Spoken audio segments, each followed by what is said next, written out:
If you haven't figured it out yet, life is crazy. Like, big time crazy. And as hard as we try, there's just nothing we can do to keep everything under control. Good news is, we don't have to. Because we've got a God who does.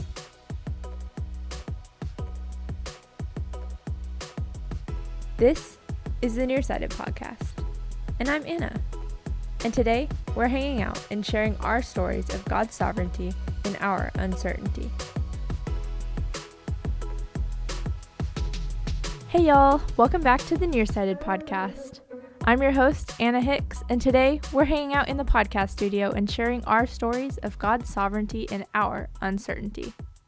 So I know there's been a lot of anticipation about who the guest is going to be on our podcast this week. And so I want to officially introduce you guys to my fiancé, Brady Boatwright. Hey, how's it going? Thank you so much for joining us, Brady. Yeah, absolutely. It's so fun to be here. So you are actually our very first guest on the podcast. So that's super special. But just as we're getting started, did you want to just share with our listeners a little bit about who you are? Yeah, absolutely. So, like Anna said, my name is Brady, and I am a student at Southeastern Seminary in Wake Forest, North Carolina. So, I'm on the East Coast, just like Anna is. However, I actually grew up in Central Texas, so I am from a small town right outside of Waco, Texas. Sick Bears. Sikkim Bears. If you know anything about Fixer Upper, Chip and Joanna Gaines, that's right in my neck of the woods and kind of what I grew up around. And so, yeah, grew up in Texas. I'm a pastor's kid, have been pretty much my whole life. And I moved up to Dallas, Texas when I went to college, and I got my undergraduate degree in biology, and then from there I moved to North Carolina to pursue seminary. So exciting. Y'all should know that the fact that I just said Sick Bears is a big growth step for me. As y'all know, I'm a Bulldog at heart, so Brady is slowly trying to convince me to get into Baylor football as well. Well, it's kind of been a mutual thing because it wasn't up until probably 2 or 3 months ago that I owned any Georgia memorabilia. So big shout out to you there.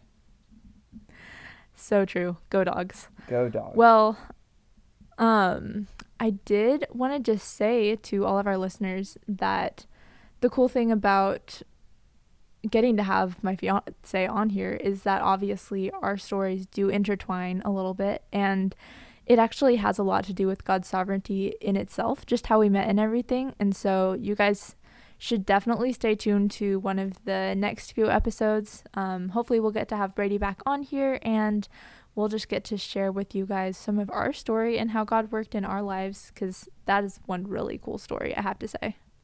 But yeah, I know that, Brady, you have a lot of stories of God's sovereignty in your own life. So without further ado, do you want to just share with us a little bit of your own story? Yeah, absolutely. So, like I mentioned, I grew up as a pastor's kid and was in church pretty much anytime the doors were opened. I was there, was helping to serve, and I genuinely loved it so much. And I would often get asked by church members, people in the congregation, if that was something I wanted to do, if I wanted to be a pastor when I grew up. And the thought of doing ministry was always there, but it was never something that I thought I wanted to pursue as a career. And then as I was entering into my junior year of high school, I think this is one of those funny things where getting to hear and know your story and kind of seeing God's sovereignty is very similar to mine, in that the summer going into my junior year of high school, I spent about a week in the hospital. Long story short, just had a really bad sinus infection that had been there for who knows how long, probably a couple months. Oh And gosh. it, yeah, it hospitalized me. I was in the hospital for about a week, just getting treatment, and um, by God's grace, it ended up being a relatively short stay, and it was fairly um, minor for what it could have been. But in that, I really got to see God's hand through my doctors, actually. My ENT was a believer, and kind of as I was getting ready to go into surgery halfway through my hospital stay, he prayed with me and he prayed with my family, just because of dialogue that had started with my dad being a pastor and my dad just doing pastor things and starting at conversations. And so got to really hear from him what it looked like for him to share his faith as a Christian who is in the medical profession and what that looked like for him. And it was just super interesting and something that I had never seen before, because I've grown up only really seeing vocational ministry from my dad. But to see somebody Mm, in the workforce, especially something like the field of medicine, and somebody so passionate about praying with patients, about sharing his faith, um, was something that really sparked my interest in a new way. And I have family who is in the medical field. I have cousins and uncles who are doctors and surgeons, and they're believers too. And so I have known the fact that there can be, especially in the medical field, Christians who are actually doing that job. But I never really saw that firsthand perspective of what it meant to be in the secular workforce and doing that honestly as a form of ministry. And so, yeah. with that, it really kind of sparked my interest into wanting to pursue a career in medicine. I've always loved and been intrigued by science and just the miraculous complexity that is the human body, and what a gift that is that God has given to us. And so, with that, I was kind of at that point in the high school career where everybody's asking you, oh, what do you want to do? Where do you want to go to college? And so, kind of being at that pivotal crossroads, I kind of just made the decision that this is what I want to do, that I want to be able to help people in such a way that is a physical healing, but also is speaking to the spiritual need and the spiritual hurt that is at the heart of every human being. Um, and that as Mm, Christians, we believe that we are lost and that we are dead without Christ. And there's such a great need for that. And I think that there's such a opportunity, especially within the medical field and within the context of medicine, to be able to share that good news that we have Jesus who is the antidote, that he is the great physician and the one who can heal the spiritual wounds that are underneath. And so, yeah, I kind of just wanted to dive straight into that. And so, going into the tail end of high school, just really was kind of in full pursuit of what it looked like to go to college to be a doctor.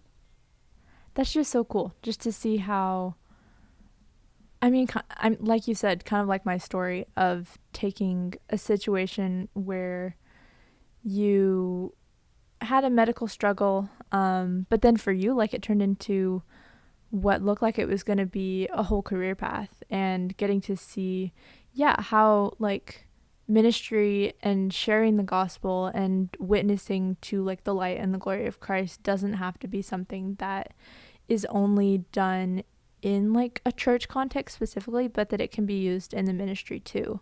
That's really cool. Yeah, absolutely. And one thing that was honestly probably the hardest part of it all was just kind of taking the next step of even, hey, where am I going to go to college? Because Mm. growing up where I did in Central Texas, we're surrounded by a lot of hospitals. So the town that is closest to us is really well known for the hospitals, and kind of the medical industry is one of the biggest economies. And so, with that, there's a ton of medical schools in Texas, especially in the Dallas and Houston areas. And so, really, kind of that next step of trusting the Lord was where I would go to college. And I grew up, kind of like you mentioned earlier, being a Baylor fan. And Baylor has a lot of really strong ties into the medical community. Baylor is a really well known and elite research institution, especially in the fields of science. And there's a Mm-hmm. lot of partnerships with nursing schools. There's the Baylor Nursing School up in Dallas, and there's also a ton of really great medical schools, medical programs that are kind of the follow up to the undergraduate programs that you would do at Baylor. And so, really, it was, fully looking at that. And I was kind of dead set on Baylor, and Mm-hmm. was really just challenged by my parents to just give another place a shot. I had no reason to search elsewhere other than the fact that Baylor is just really expensive. Um, So true. and that just led me to looking at Dallas Baptist University. I had heard of it through um, just some different promotional things, and my mom got her master's degree there. Um, but especially when it came to the medical background, medical community, nobody thinks of Dallas Baptist University as an elite pathway to go from an undergraduate program to medical school. There are Right. great success stories, and after my time at DBU, I know how possible it is and how they set you up well for success. But by all means, especially looking at it kind of from an outside and even secular perspective, it could be seen as very foolish for me to pursue my degree at DBU versus at Baylor. Um, but speaking to the Lord's sovereignty specifically, there was just something deeper in me that I wanted to get an education that not only would prepare me for my field as a doctor, but would also strengthen me and encourage me as a Christian. Because I think, first and foremost, that is my heart and my desire. And I think as a Christian, our number one priority should be Christ and should be our pursuit of Him. And I think the way that it Absolutely. plays out is differently for everybody. And so, for you, the fact that you are pursuing an English and public relations degree at UGA doesn't make you a lesser Christian, Mm-hmm. but I think I could see the Lord already working in my heart as I was even looking at colleges. And so I kind of spoiled it, but I ended up pursuing my degree at Dallas Baptist University, just a tiny little Still in Baptist college. biology. Yeah, yeah. Um, in biology, because I wanted to be a doctor. That was kind of my pursuit. And I kind of dived in head first. Um, it was kind of weird because I started in August of 2020, so right in the midst of just the COVID Mm. craziness, um, but had such a great experience on the student life side at DBU that I wouldn't have gotten at Baylor, especially the first kind of year with COVID. There were a lot of things that I think I um, just had the privilege of being at DBU It was such a blessing that I wouldn't have gotten at Baylor. Um, but I also, I had a great education. I learned so much about what it meant to be a biologist, to learn about life and not just the human body and the complexity that is, but even plants are so incredibly complex.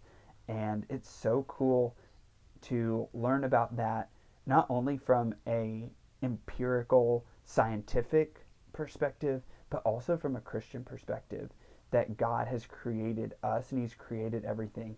And to see the field of medicine and biology from a biblical worldview was absolutely incredible, and an experience that um, I never would have expected or signed up for, especially knowing the success that I could have been given towards my career going to Baylor that I ended up getting at DBU. Man, yeah. And even just in the way that like you talk about the things that you learned at DBU and just like the things that you've learned as a bio major, you can tell that your passion for like learning and for learning about all these things that you did in undergrad is so influenced by just like the fact that you did end up at DBU and the Christian perspective there, and just how incredible it is to learn about God's creation. And I can really see your passion in that, which is so cool. So you started off college as a bio major, started learning, did your whole bio major.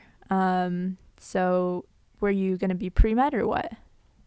Yeah, absolutely. So, kind of the pathway, especially at DBU, um, you know, in saying that Baylor would set me up well for a career in medicine, that's very true, because to some degree DBU was somewhat limited just kind of on the options and opportunities that I had. And so wanting to go pre med, I kind of had to be a biology major, and that's about it. I could have done kinesiology if I had wanted to do physical therapy. And so there's a lot of branches that I could do. But I Mm-hmm. kind of was forced into a um, biology major with a pre med emphasis. Um, but there also was a lot of flexibility, especially in my last few years, which I will get to in a second. But last few years had a lot of flexibility in some of the electives that I could have taken. Um, and I think that's just something unique about DBU. And I don't want to make this, an advertisement plug for DBU, but with DBU being a Christian liberal arts college, just had a lot of variety in my studies. So I wasn't just in a lab all day, 24/7. Had a lot of opportunities to um, do hands-on discipleship, to be a part of a local church, to be a part of different ministries, to have a job on campus. So I wasn't, bound to a science lab where I might have been Mm-hmm. at Baylor. I very well could have gone to Baylor and would spend the majority of my time in a lab doing research, studying, and wouldn't have some of the same opportunities that I did have now. That, as we'll see when I talk about it in a couple minutes, the opportunities that I had at DBU, I think really helped me to pursue what the Lord ultimately had as His greater plan for my life. Yeah, absolutely. And it sounds like, and I'm sure you'll talk about just the different people too that you were able to meet and be just like interacting with, have pouring into you, also is something that is a big part of that. Yeah, absolutely. And one of the most influential things in my time in college was being a part of a local church, and it provided me some absolutely incredible opportunities. And one of them specifically that I think kind of comes back around to some of the things that we have in common was through our local church.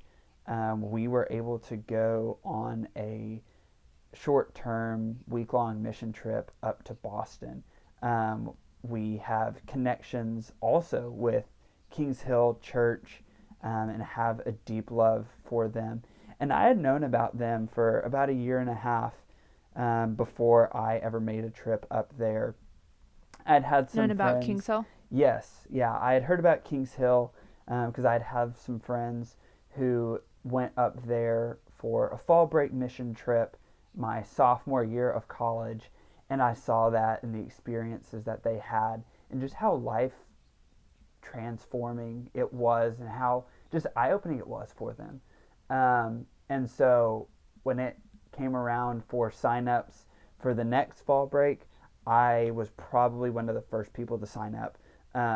It's a huge trip. It was, a financial investment. It was a time investment. Mm-hmm. And I didn't even really consult my parents about it.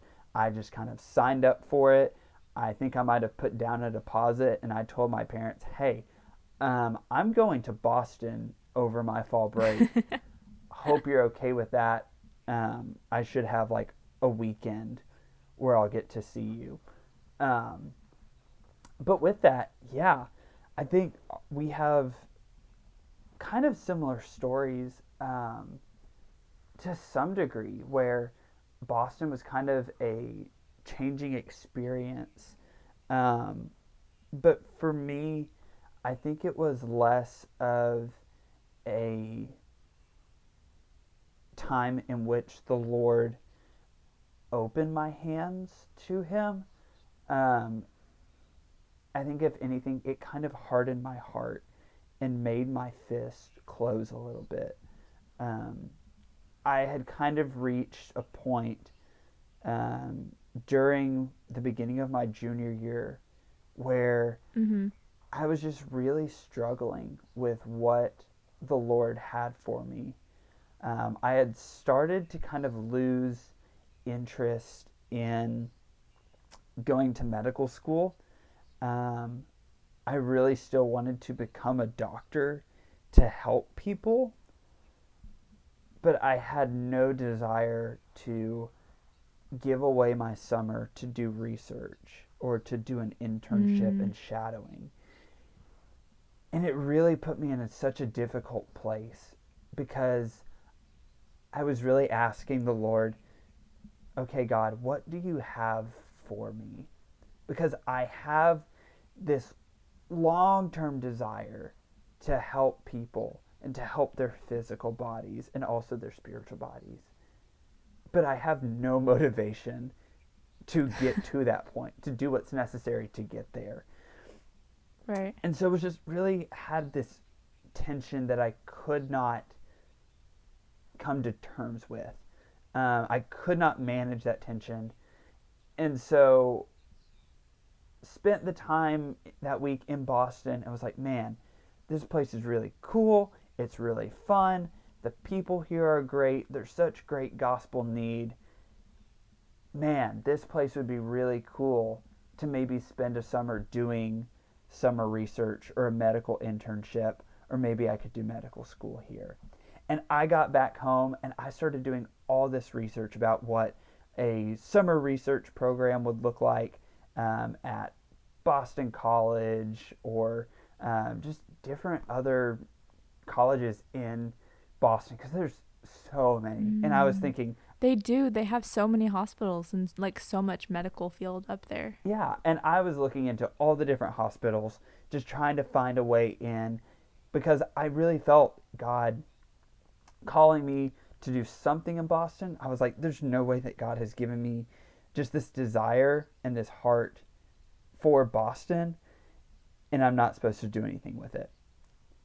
So And true. I think, in a very like similar way to you, you had that desire to go back either to Boston or just to engage in the lost. Um, but for me, it was still in kind of a selfish pursuit of my own ambitions, my own dreams, and Mm. was really challenged about a week and a half after I was in Boston by my college pastor of, am I leveraging the gifts that I have been given to practically and faithfully, obediently fulfill the Great Commission. In Matthew 28:18 through 20, Jesus is commanding and commissioning his disciples, and it's his last words on earth. My seminary president, he likes to say that last words are lasting words. And Mm-hmm. really, the Great Commission is the final marching orders of Christ. And he tells his disciples that all authority in heaven and on earth had been given to him, and he said to go and to make disciples of all nations, to baptize them in the name of the Father, the Son, and the Holy Spirit, teaching them to observe all that I have commanded. And behold, I'm with you always, even to the end of the age. And for the first time in really my whole life, I heard that not just in a head and a heart way, but really on a convictional level of, man, I've been given this command to tell others about Jesus. And am I doing that the best that I could if I'm going to be a doctor? Mm. And that's not to say that me pursuing medicine was bad.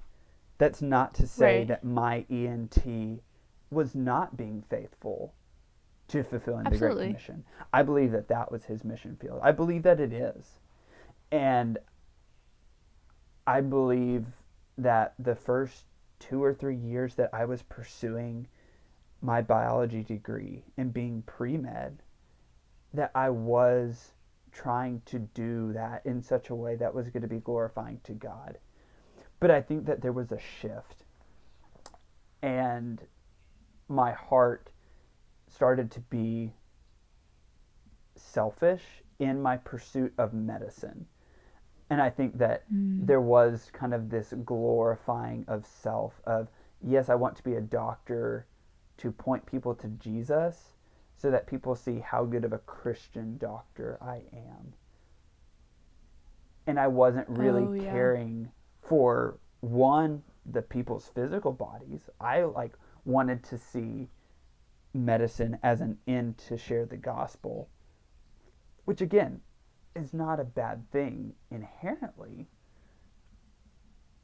but I was doing it purely out of selfish motivation. Right. Just having to find out how to kind of hold those two in tension. Yeah.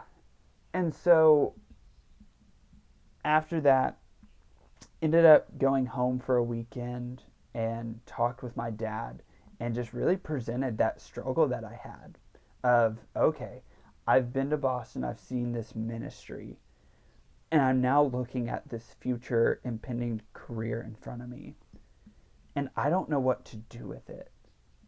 I don't know how to reconcile my desire for medicine, but also the calling that I have on my life to fulfill the Great Commission very practically. And was just Yeah. challenged to continue to pray about it, to ask the Lord for his will to be done, and in the meantime, to pursue a degree in medicine to the best of my ability. And so that's what I did for about 2 months. And when I say that those were some of the most stressful months of my life, I really mean it. Um, Not only was the classes that the classes that I was in, like, they were difficult. There's no way around that being a biology major. They were difficult classes. Yeah. But just the internal spiritual wrestling that I was going through um, was just academic burnout um, mixed with just running from the Lord. Um, I Yeah. basically I was telling all of my friends during that time that I just felt like I was having a midlife crisis. Um, which my friends would always say, dude, you're 20 years old. If you're having a midlife crisis, like, I'll see you at your funeral in 20 years. Um, Oh, gosh. yeah, it's a terribly sad thought to think about. But I genuinely had no other explanation for just the inner turmoil that I had. Um, and so all the while I'm wrestling with, am I pursuing what God has for me? Yeah, definitely. And I think that tension between kind of maybe feeling like you've kind of figured out what like maybe God has for your life and what he might be leading you towards, and then all of a sudden kind of feeling those tensions shift like you were talking about. I feel like that's definitely something that I know I have faced, and I'm sure a lot of our listeners also could face too. So yeah, just wanted to ask, do you have like any like particular tip or any suggestion for people who might be kind of in a situation like that? Yeah, I think one of the biggest things is really to find somebody who has kind of gone through similar things and really just get their wisdom. I think that there is great biblical warrant for pursuing wise counsel. And like I had mentioned, like I had talked with my dad kind of on the spiritual side of, hey, what does that look like to kind of manage this balance, kind of trying to get that ministerial, pastoral perspective. Um, Mhm. but really, kind of as I was entering into final season of my junior year of college, um, kind of back to back had two encounters with wise counsel that really changed the entire trajectory of my academic pursuits post college. Um, and to be perfectly honest, that was never the goal or the intention of either of those interactions. Um, the first, innocently enough, my biochemistry professor invited the whole class over to his house for a meal. He lived pretty far away from campus, but he found a Friday night that we were all free, and it was right around Christmas time, and he said, hey, I just want to invite you over to my house to have a meal with my family. And it was such a sweet night. We got there at probably 5 o'clock that afternoon, and we didn't leave till close to midnight. And it was a Oh group my of us, gosh. and it was just one of the sweetest times. We got to share a meal with him, his wife, and his kids. We got to see how family worship was done, and he got to lead his kids and his family through that. And we just got to sit and watch. And then once he and his wife put the kids to bed, just really talked with us. And he got to speak into what it's just like to be a Christian, to be a professor. And he just answered any questions that we had. Um, and it's really fun. It has led to, in the biology department, it's led to a couple of Q&A times where no question is off limits, and talking everything from healthcare ethics to just Christianity in medicine. But we got to just have that in his living room, and it was such a Oh, sweet that's thing. so good. And he got to just speak into his perspective of things.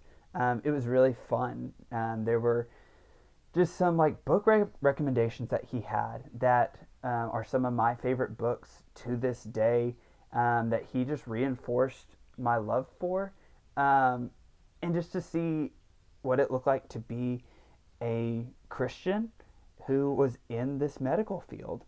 And for him, it was on the academic side where he was a professor and really got to minister and pour into young aspiring medical professionals at a Baptist college.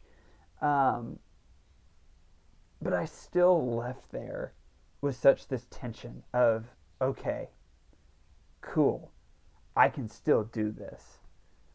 But man, he's a really great Christian. And I think that if he did not have any medical experience, background, or training, he'd be a great pastor. That's what you were thinking That as you were talking to him? that's what I was thinking as I was talking to him, and I was driving back to campus that night, Mm-hmm. and it just added on to this tension that I felt. And when I say I've never felt more just tense, just strained physically, spiritually, I think like I can look back on that night and it was just the most frustrated I've ever been. And there was no reason to, other than the fact that I was just running from God. And I Mm. knew that deep down in my heart. But I was still just pursuing medicine. And by the sovereignty of God, I know that that's kind of the key theme of this whole podcast. It's just God's sovereignty and God's plan when ours is falling apart. Um, Absolutely. God, in that next 24 hours, would radically change my heart and my life.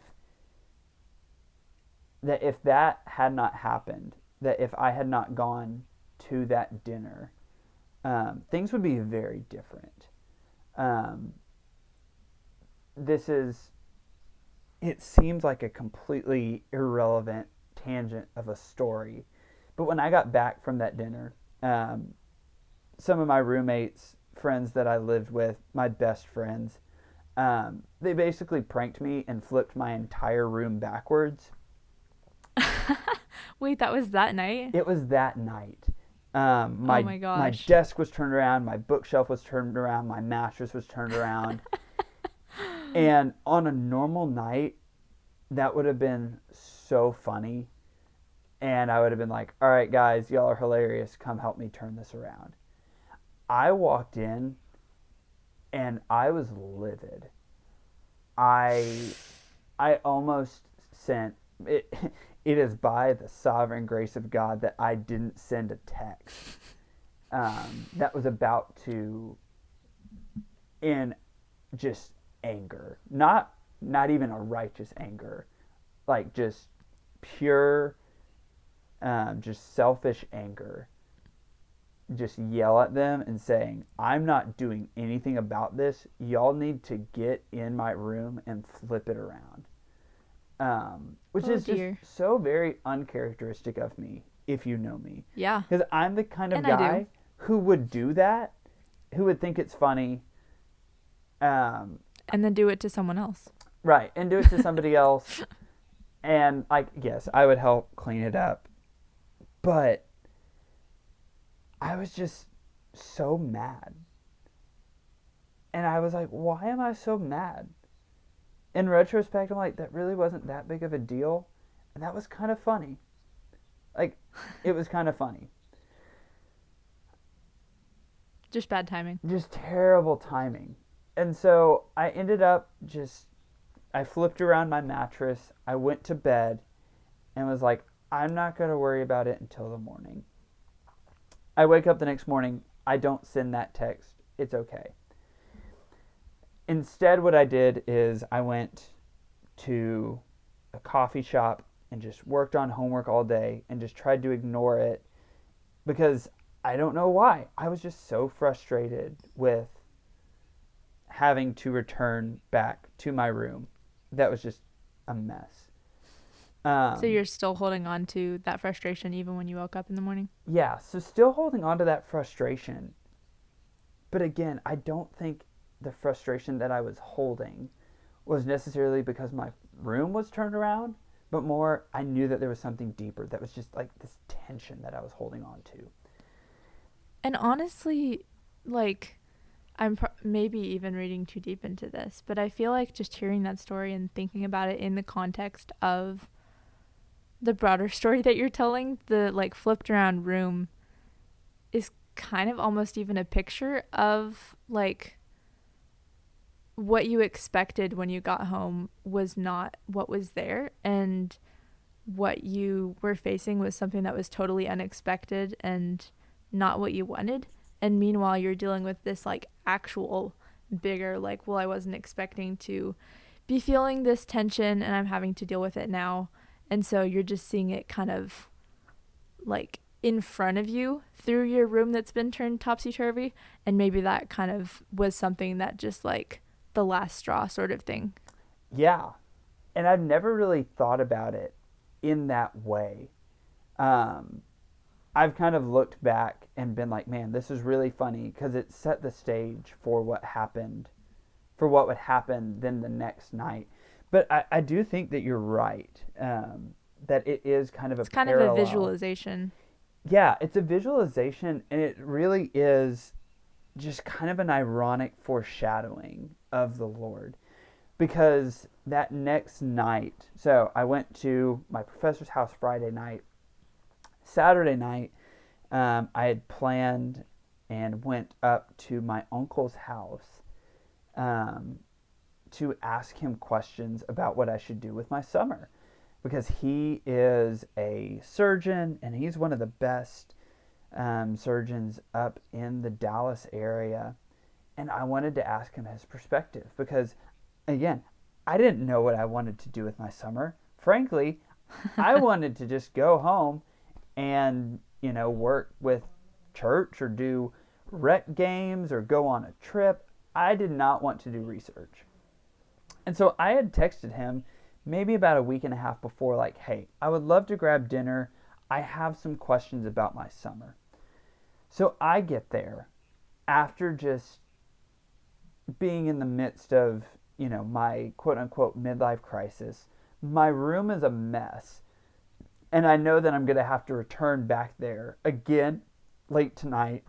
Still, my desk is turned around, my bookshelf's turned around, my closet's turned around. Like, I'm still going to have to return back to that.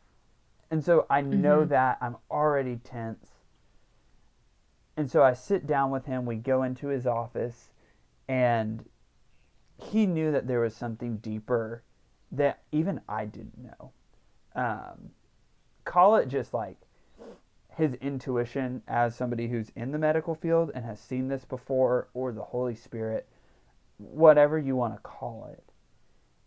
But instead of just sitting down casually in the living room, which I figured, oh, this would be a quick, easy conversation. My cousins will be running around. It's not that big of a deal.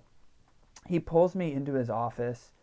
I'm sitting on the couch. He's sitting at his desk. And we talk for about 5-10 minutes just about medical school pursuits and things like that. And he kind of got a little quiet and just asked me a very pointed question. And he looked at me and he goes, Brady, you don't want to go to medical school, do you? And I laughed, at least internally. And I was like, what are you Oh talking gosh. about? Like, of course I want to go to medical school. Like, I want to be a, and I think I actually told him, like, well, yeah, I want to go to medical school. Like, I want to be a doctor. I really want to help people. Why would I not want to go to medical school? Mm. And he doubled down, and he he was a little more pointed and didn't really ask any question. He goes, "You don't want to go to medical school, do you?" And just overwhelming tears. Like like you said, I hit that breaking point, and everything in my brain instantly just flipped around like my room was. And I was completely lost. I had no idea in that moment what was happening because he was right. I had no desire to go to med school anymore. And he Oh. called it, and everything that I had been holding back for 2.5 months, maybe longer, just the dam finally broke. And I was just left with this reality of, man, I've been running after God in just such a wrong way. And instead of running towards him and towards his will, I've been running after the will of myself and creating quote unquote God's will in my life. That wasn't actually God's will. It was just Brady's will with kind of a God-sized sticker on it of, yep, this is what God wants me to do. Yeah, I mean, kind of thinking about the idea of nearsighted, like you were looking at it with a lens of how does this fit into the plan that I've created for myself, instead of maybe looking at the bigger picture and what God might be trying to do in your life. Yeah, exactly. That's exactly what was happening. I had been so narrow focused on just this goal of med school. And I think like that's what's so interesting and ironic is in retrospect, I was looking at it and I was thinking that I had such a far-sighted vision, that I was looking out so far away that I was forgetting what was right in front of me. And that I think, the idea of the Nearsighted podcast is that God has a plan for each moment of our lives, and we can only see what's right in front of us. And so anything that's beyond that, we have to hold with such loose hands. And in the weeks leading up to that meeting with my uncle, I had just started to pray that prayer, which is such a dangerous prayer. But I said, God, I don't know what to do anymore with this tension except hold it with open hands at this point. Because I've been holding on too tightly, and it's ruining my life. I've never just been more in turmoil, and I don't know what to do except to say, God, I'm just going to put my plans in my hands, and please close my hands so that I can keep these plans. But if you want to take them, you can. But please don't. That's where it's hard. It's asking for open hands, but you really, really deep down don't actually want that. And I think of where God is having to pry your fingers, like literally away from your palms, for lack of a better picture, in order for you to keep them open, because all that you want is for them to be closed and you to get what you want.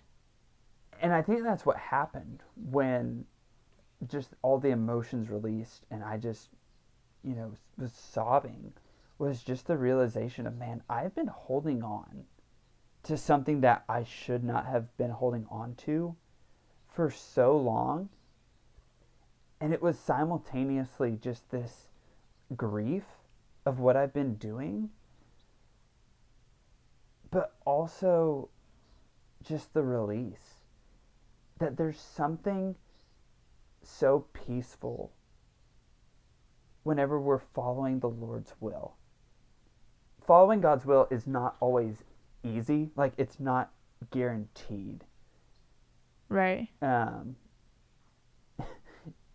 Scripture says, in this world you will have trouble. And that's a promise. And that's a promise. Like, as a Christian, following the Lord's will means hardships. Pursuing ministry, becoming a missionary, being a pastor is not smooth sailing because it's easy. Even just being like a Christian in like any career, like devoting your life to God and like following his steps and living on mission, whether you're a bio major or a teacher or anything, including ministry, but anything, it's not going to be easy. But what's so freeing about following the Lord's will is the second part of that verse. Because Jesus does say, in this world you will have trouble. But the second part of that verse is he says, but take heart, for I have overcome the world. That's so good. If that isn't freeing, I don't know what is. Mm-mm. And so in that moment, there's just this release of, I don't have to do this anymore. I don't have to pursue what I want, what I desire that's going to leave me empty and just back in this cycle of just burning myself out. And I can follow what the Lord has. And in that moment, there was this tension of, man, I've been in college for 2.5 years. I have to call my parents and say, I'm doing something else. And my dad being a pastor, I knew that he would be totally on board, but still, just that Because that fear. something else was ministry. Yeah. And I had conversations, and my parents had said, if you don't want to go to med school, that's okay. You don't have to do that. We want you to pursue whatever the Lord has. You just Absolutely. need to know, and you need to make a decision and go with it. And so, yeah, that night, after just continuing to just sit and really think, um, again, by the Lord's sovereignty and the Lord's will, my uncle said, hey, don't go home tonight. Stay here, get a good night's rest. And I went, oh, that's actually great. Because right now, my room is like backwards, and I don't really want to go back and deal with that right now. Um, Right. Although I bet if you had it would have been easier to approach it having had that release. But yeah, it probably would have. Um, and so I ended up getting to call my parents. My uncle actually called them and was like, hey, this is what just happened. And so my parents called and they're like, hey, are you okay? They're like, do we need to drive up right now? And I'm like, no, it's okay. Like, yes, I just cried the most tears I've ever cried in my life, but I'm going to be okay. Um, which, long story short, they ended up coming up the next day just to be with me, talk with me about things, and they helped me turn my room around, and my mom did my laundry for me. So that was super sweet. oh, so sweet. So sweet. But ultimately, like, there was something in that moment um, of really seeing the peace that I had. I went to church that next day and told my closest friends and my community group leader, my college pastor, I went, so I'm not doing pre med anymore. And all of them going, oh, since when? And I went, last night. Last I'm not night. doing that anymore. I think I want to pursue ministry. And all of them going, yeah, I see that. And just affirming that in me was so incredible. Um, So good. Many of them, I probably have a text somewhere from somebody um, of people that said, about time. They literally said, yeah, I've seen this in you, that you have the ability to go into ministry and to do this well. I've seen this in you. It's about time you hop on that path. Um, and it was just such an incredible thing to really see God's plan play out.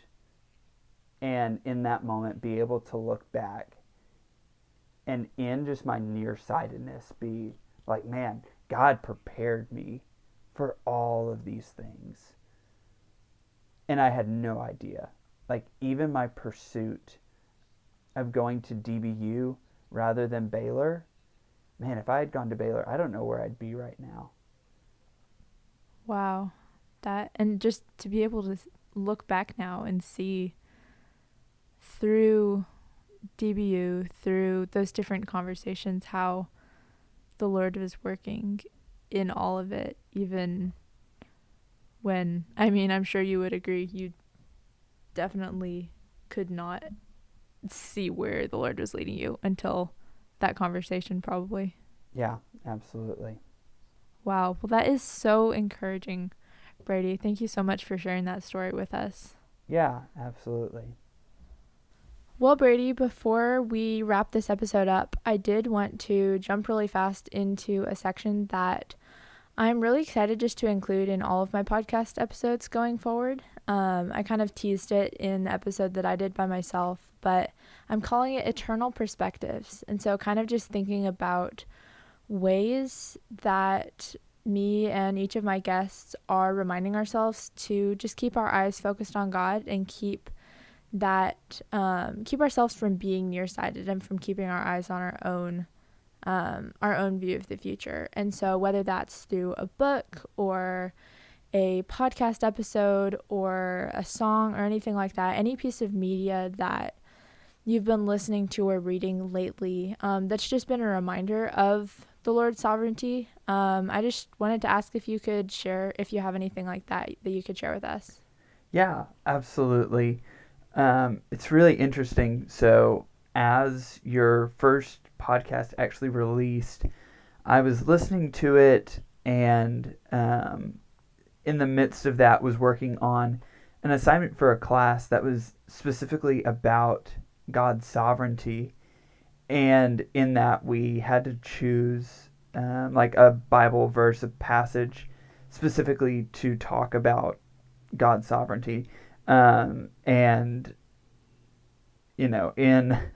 in the sovereignty of God, because I don't believe in coincidences. Yeah. The verse and the section of verses that I chose was from Isaiah 55, which is literally where Andrew Peterson pulls basically half of his song, the sower song. Like that Oh idea my of the gosh. sower is almost directly from Isaiah 55 of as the rain and the snow falls. And so, Mm, yeah, I just thought like that was so cool. And there's even more to Isaiah 55, where right before kind of that sower song passage, Isaiah is writing kind of on behalf of God. And the Lord is talking about how his ways are higher than our ways, his thoughts are higher than our thoughts. And that's always something that continues to just ring so true in my brain when I'm thinking of my own plans, of especially when my plans are crumbling and I'm looking back on just everything that's happening, trying to figure out, like, okay, God, why is this happening? That verse mm-hmm. just continues to ring so true, that his ways are higher than our ways, his thoughts are higher than our thoughts. Um, Mm, and there's so much that we can't see or we can't know, um, because we have such a limited perspective, because we're, nearsighted. Um, yeah, absolutely. What was the specific reference of that verse again?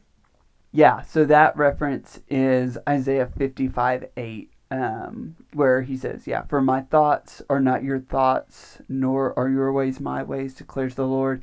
In verse 9, for as the heavens are higher than the earth, so are my ways higher than your ways, and my thoughts higher than your thoughts.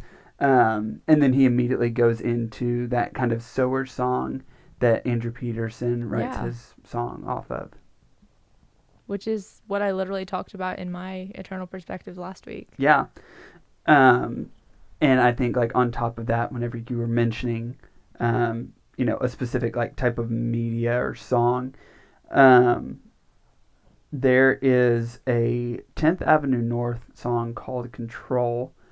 Um, Oh, wait, I think I know that it's a one. really good song, and I'm kind of a weird music behind the scenes nerd. So I love to like watch like any sort of like YouTube video behind the scenes, basically any Oh, sort of yeah. media that I can get access to. And this song came out, I don't know, at least 5 years ago. It might be way longer than that. It might be shorter than that. I really don't know. I can't remember. But during Mm-hmm. that time, the lead singer of the band, Mike Donahue, put out a teaching video and published a book that I really want to read. But it's called Finding God's Life for My Will. It's kind of a turn of phrase of finding God's will for my life.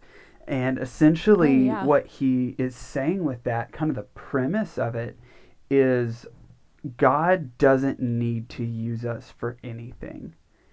And he talks about in like an interview on his book that he would find himself praying like as his band is about to go on stage, like doing big worship festivals, like God use our band, God use our band. And he says at one point I felt God tap me on the shoulder and say, but what if I want to use this other band? What if I don't want to use you right now? Are you Oh okay with man. that? Can you give up control? And Mm-hmm. so, kind of what he talks about with that idea of finding God's life for my will is understanding that really whatever we're doing, as long as it aligns with God's purpose and God's ultimate will, that if we make a mistake, God is not going to be disappointed enough to kind of leave us there, and he's going to course correct. And I think like that was something that was super encouraging to me whenever I kind of had that breakthrough, that change that had to occur for my Mm-hmm. career, of understanding, is it God's will for me to be a doctor or for me to be a pastor? Like, yes, God has a plan, and I think he does care. Absolutely. But to some degree, if both of those I'm glorifying him to the best of my ability, he could use me in either way.